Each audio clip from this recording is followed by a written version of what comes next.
Bismillahirrahmanirrahim. Quotes pagi ini bertema kezaliman. Definisi zalim menurut syariat adalah meletakkan sesuatu yang bukan pada tempatnya. Dalam bahasa Arab, wad'u syai' fi ghairi mahallihi. Dalam dunia politik banyak sekali kezaliman yang diperagakan oleh para politikus. Janji politik saat kampanye hingga masyarakat berbondong-bondong mendukung dirinya, namun ia ingkar janji setelah terpilih. Ini juga termasuk bentuk kezaliman politik yang umum terjadi di tengah perpolitikan Indonesia. Jadi kezaliman itu bukan sekedar zalim yang dikatakan jahat, misalnya orang membunuh, orang memukul, ya memang itu suatu kezaliman ya. Tapi zalim itu artinya sangat luas sekali. Ada kalanya zalim terhadap diri sendiri. Apa itu? Zalimun li nafsihi. Yang dikatakan zalim terhadap diri sendiri yaitu orang yang suka bermaksiat kepada Allah. Nah, ini hakikatnya adalah zalim kepada diri sendiri. Kenapa? Karena sama halnya kalau dia tidak bertobat, dia telah menyediakan dirinya untuk disiksa kelak di akhirat, yaitu di neraka. Karena itu dikatakan zalim li nafsihi, termasuk adalah segala macam kemaksiatan yang tidak ditaubati. Itu zalim li nafsihi, zalim terhadap diri sendiri. Kalau zalim terhadap orang lain, ya tentu banyak, termasuk juga mencuri atau mengambil hak orang lain, atau menghalang-halangi bisnis orang lain. Seperti apa misalnya menghalang-halangi bisnis orang lain? Ini kan sering terjadi di kalangan masyarakat itu. Ada seorang yang jahat terhadap tetangganya yang bisnisnya kebetulan berhasil, kemudian dia meminta bantuan tukang santet atau dukun agar bisnis tetangganya itu tidak laku begitu, padahal semula laku keras. Itu masuk bisnis yang dizolimi oleh orang lain, lainnya termasuk kezoliman. Jadi bisnis terhadap orang, termasuk zolim terhadap orang lain, begitu. Kemudian juga ada zolim secara pendidikan. Bagaimana zolim secara pendidikan itu? Misalnya termasuk seorang ayah yang mempunyai anak, padahal anaknya ini belum bisa apa-apa, yang mengharuskan si anak ini untuk memahami kehidupan, terutama kehidupan akhirat, tapi si ayah ini cuek-cuek saja, tidak mau peduli terhadap pendidikan anaknya. Maka ini juga termasuk zalim dalam pendidikan, yaitu kezaliman seorang ayah terhadap pendidikan anaknya.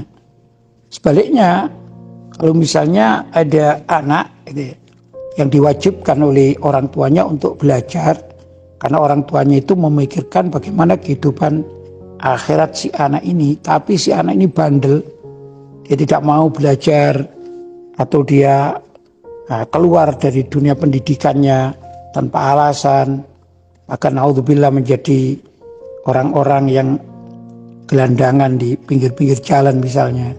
Nah, ini termasuk zalim di dalam dunia pendidikan, karena kewajiban anak yang diperintahkan oleh orang tua dan semestinya harus taat, tapi si anak tersebut justru melarikan diri dari dunia pendidikan. Ini juga termasuk kezaliman.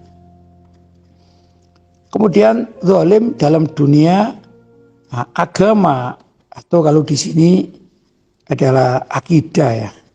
Kalau agama secara umum, sesungguhnya orang-orang yang tidak mau masuk Islam Ini semuanya adalah zalim.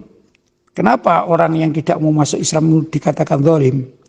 Ya karena Allah SWT hakikatnya menciptakan manusia itu adalah untuk beriman kepada Allah. Maksudnya adalah masuk Islam. Lebih ringkas begitu. Yang Allah berfirman, "Wa ma khalaqtul jinna wal insa illa liya'budun." Tidaklah aku ciptakan jin dan manusia kecuali hanyalah untuk menyembahku. Artinya menyembahku di sini adalah beribadah sesuai dengan aturan syariat. Ya, kalau kita zamannya Nabi Muhammad, ya berarti mengikuti syariat Islam.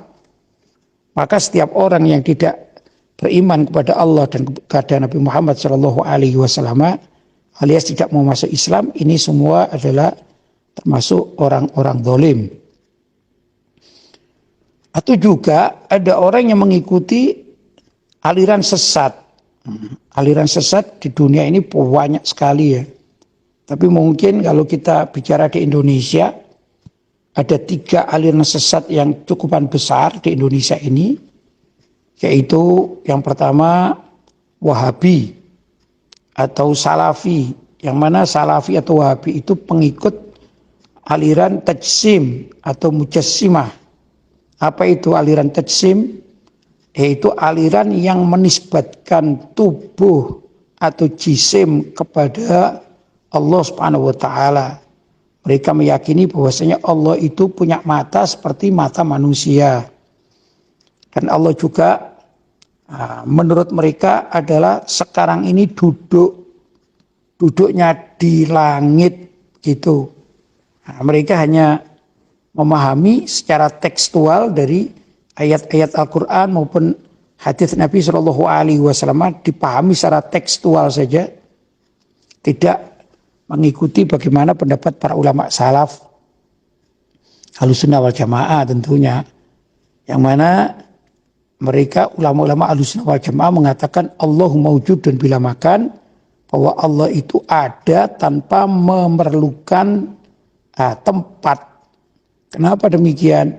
Ya, karena segala tempat yang ada di dunia ini, bahkan di akhirat nanti, itu adalah semua ciptaan Allah.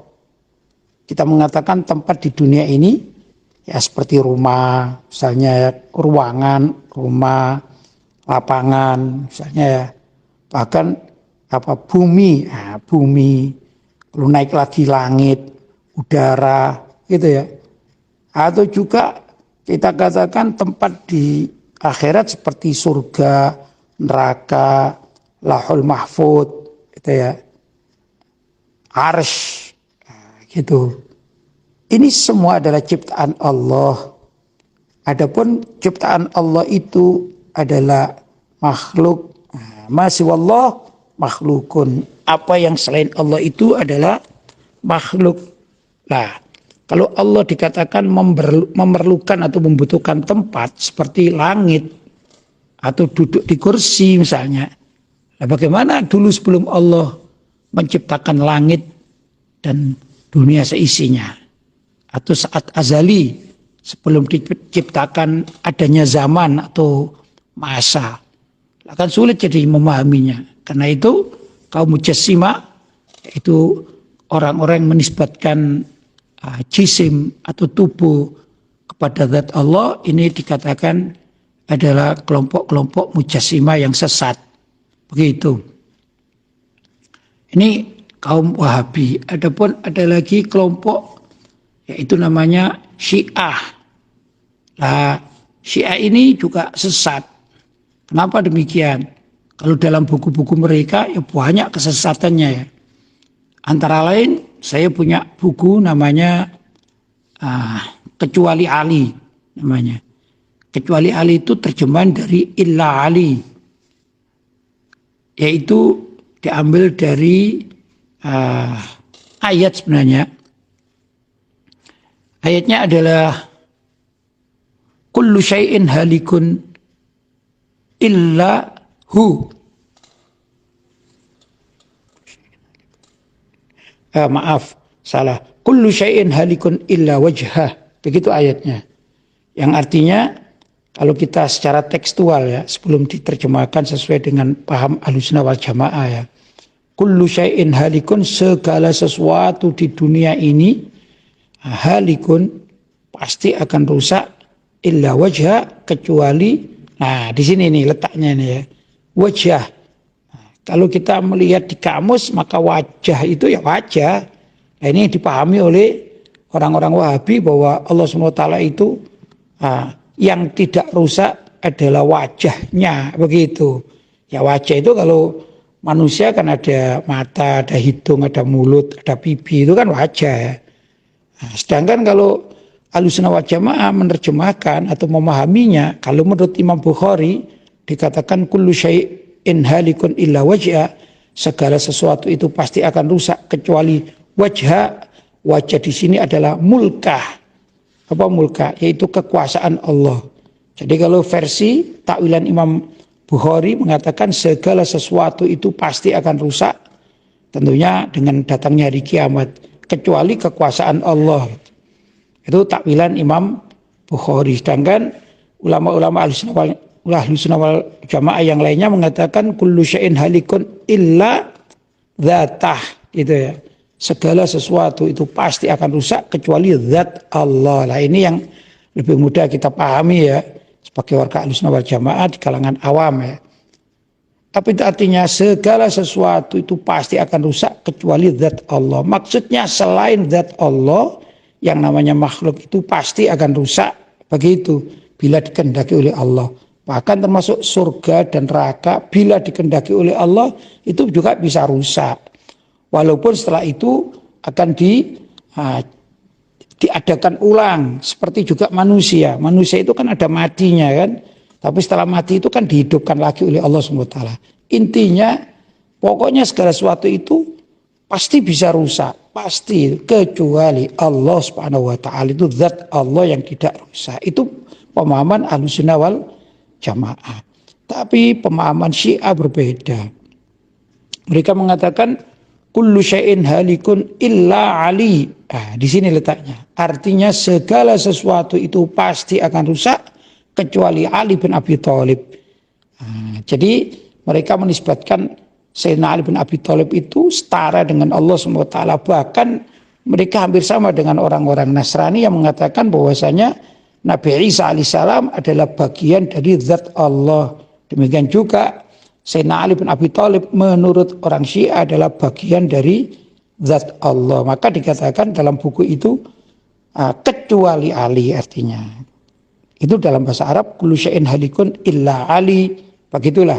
Ini termasuk kesesatan Syiah. Dan masih banyak lagi yang lainnya. Ini. Kemudian ada lagi yang zalim dalam akidah selain tadi Wahabi dan Syiah adalah kaum liberal.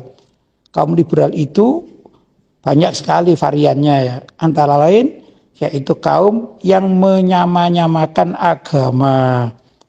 Nah, mereka mengatakan antara lain ini semua agama adalah benar. Loh, kalimat semua agama adalah benar ini adalah kalimat yang menyebabkan seseorang itu murtad dari agama Islam. Begitu. Kenapa demikian? Iya. Kalau semua agama dikatakan benar, pertama, kalau agama Islam punya Tuhan namanya Allah, itu benar menurut kita, menurut umat Islam. Sudah benar ini, sudah cocok. Kaidahnya secara syariat sudah cocok. Tapi begitu kita sebutkan saja, misalnya Hindu, kalau dikatakan Hindu itu benar, loh kok benar? Iya, karena dia mempunyai Tuhan juga. Nah, kita sebut Tuhannya Hindu itu kan Wisnu gitu ya. Loh ini kan berarti orang ini yang penganut liberalisme ini kan mengakui ketuhanan Wisnu misalnya. Dan ini kan luar biasa sesuatu yang menjadi syirik kan begitu. Atau misalnya Siddhartha Gautama itu kan Tuhannya orang Buddha gitu ya. Loh kalau dikatakan semua agama adalah benar, semua agama adalah sama, berarti dia juga mengakui keberadaan Siddhartha Gautama sebagai Tuhan. Maka juga terhadap orang Kristen. Orang Kristen itu kan meyakini bahwa Tuhan itu ada namanya Tuhan Bapa, ada namanya Tuhan Anak, ada namanya Roh Kudus Tuhannya. Atau dikatakan Trinitas, kan sudah jelas. Nah, kalau orang mengatakan bahwa Kristen atau Nasrani itu benar sama dengan Islam, ini kan kufur juga, begitu loh. Bahkan orang liberal atau lintas agama itu kalau kan ada namanya komunitas lintas agama, kemudian mengadakan doa bersama. Doa bersama itu setiap tokoh dari agama-agama itu melantunkan doa dan diamini oleh para hadirin. Sekarang kalau yang berdoa itu tokoh Islam, kita tidak mengatakan ya Allah, tapi mengatakan ya Tuhan, wahai Tuhan kami. Nah, Tuhannya kan Allah, namanya Islam ini. Maka itu benar sudah. Tapi tatkala yang berdoa itu orang Kristen, dia mengatakan wahai Tuhan kami, berarti wahai Yesus, tolonglah kami misalnya. Loh, kemudian diamini oleh si Muslim, berarti si Muslim ini percaya juga terhadap ketuhanan Yesus. Nah, inilah menyebabkan musyrik, bahkan murtad.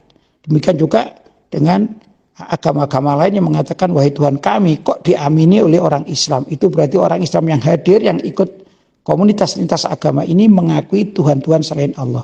Ya, inilah yang namanya kezaliman yang nyata, ya, yang tidak boleh diikuti oleh umat Islam dan haram hukumnya, bahkan menyebabkan kemusyrikan atau kemurtadan. Nah, itu namanya zalim di dalam dunia agama atau akidah.